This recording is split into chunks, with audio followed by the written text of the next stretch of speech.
I bring the world with me.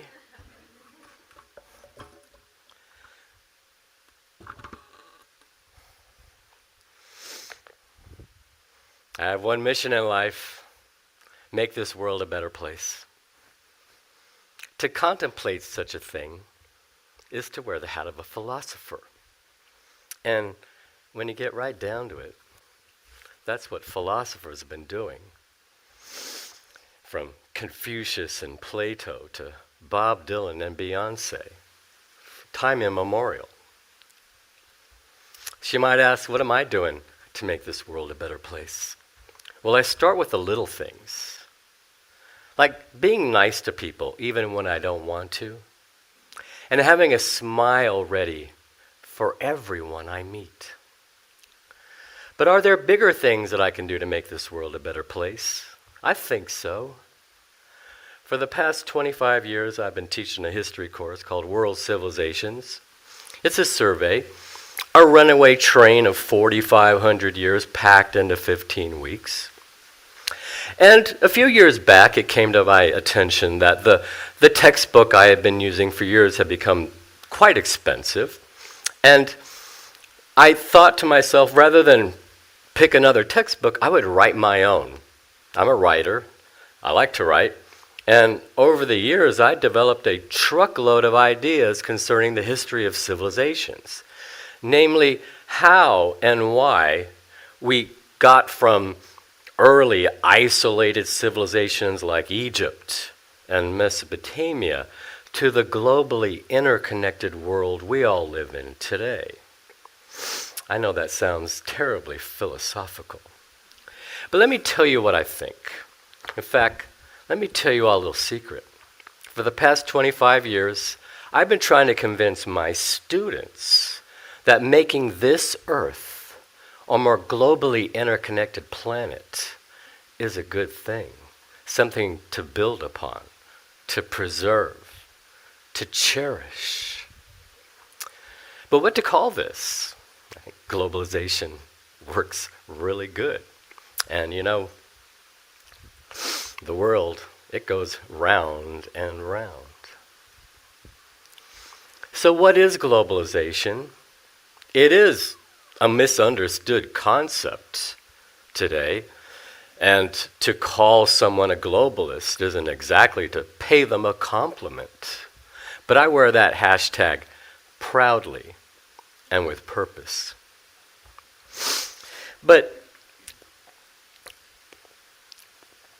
what are the things that allow globalization to happen? You know, what are those processes that make that work? Well, we have to get past the idea that it is something associated with, predatory international capitalism, imperialism and colonialism, the erosion of national identities, the destruction of tropical rainforests, and of course, the challenges of climate change and pandemic diseases. I know it kind of makes you want to maybe build a wall around your house, or maybe around your country. But walls never work in the long term. From the walls of Jericho to the Berlin Wall of the 20th century, eventually they all come tumbling down. I think bridges work a whole lot better. The peoples of the world have been building bridges to one another since Egypt and Mesopotamia emerged from the Stone Age to create systems of writing, which tell us the story of how civilizations became more sophisticated, more powerful, more interconnected through time. But what word to call this process? I think globalization works really good. So I'm just going to take this word and I'm going to assign my own meaning to it. The processes by which the peoples of the world come closer together. So what is the engine that makes globalization happen? I tell my students that it is human capital. Human capital. What is that? It is the result of human productivity. Humans are resourceful. In his novel Robinson Crusoe, Daniel Defoe imagined a man who could master an entire island. But what happens when you take a whole lot of Robinson Crusoes, combining their human capital? The usual result is an exponential increase in sophistication. As the chariot gave way to the carriage, as the carriage gave way to the car.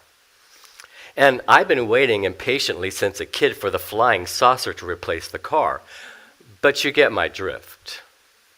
So what does this have to do with globalization? Well, let me tell you a little story, as we historians do. 2,000 years ago, the Chinese invented gunpowder, which they used to delight themselves with fireworks and firecrackers.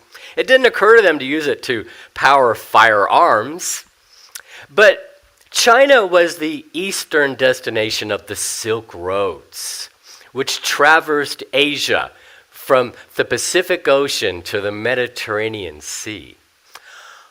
On this bustling trade route traveled religions like Islam and Buddhism, luxury goods like silk, porcelain, spices, and technologies like the formula for gunpowder.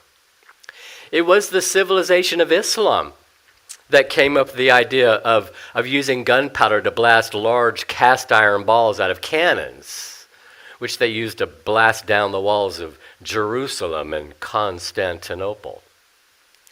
Europeans took note and put artillery on the decks of their ships, which they used to blast their way into the Americas and Asia. All right, let me give you a more relatable example of how sophistication works. When I was a kid in the 1960s, my family had just one telephone. It was plugged into the wall, so you couldn't take it anywhere for a private conversation. There was no way to text. You had to talk. And when the phone rang, you had absolutely no idea who was calling. Now, is the world a better place today? I don't know about you, but I really like my iPhone a lot. So, what is that engine that actually makes globalization happen? I've talked about that before. But it is what I term the cosmopolitan spirit. Yes, the cosmopolitan spirit. I tell my students that I possess the cosmopolitan spirit. I am a cosmopolitan guy. What is this?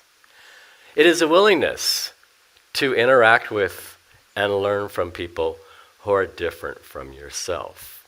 It is the cosmopolitan spirit that allows human capital to come together in big, bold, exciting ways. Like the emergence of universal religions like Christianity or Buddhism that anyone, anywhere can believe in. Or creating global systems of trade that allow me to eat Peruvian blueberries in January. Or a world in which everyone knows who the Beatles are. So this is a history of globalization that I have created for my students so they can go forward and help me make the world a better place. From the world of Alexander the Great, the world's first globalist, to the Roman Empire with its wide-ranging contacts with China and India, and the rise of an amazing cosmopolitan Islamic civilization, and the European age of discovery. Civilizations rose and fell, but through time and space they shared their knowledge, They increased their storehouse of knowledge, they increased their sophistication, and they solved their problems. The world today faces global problems: climate change, pandemic diseases, world hunger, and violent rogue nations unwilling to play by the rules of civilized conduct. It is my desire that the peoples of this world continue to come closer together, to combine their human capital in big, bold, exciting ways, like the way in which the vaccines for the COVID came up with. That is how the history of this pandemic is going to be written, that it was a globalized effort of human capital that came together, that saved in warp speed millions, if not billions of lives. I say that is a ringing endorsement for globalization. So do what you can to help me make the world a better place, and be nice to people whenever possible. Thank you.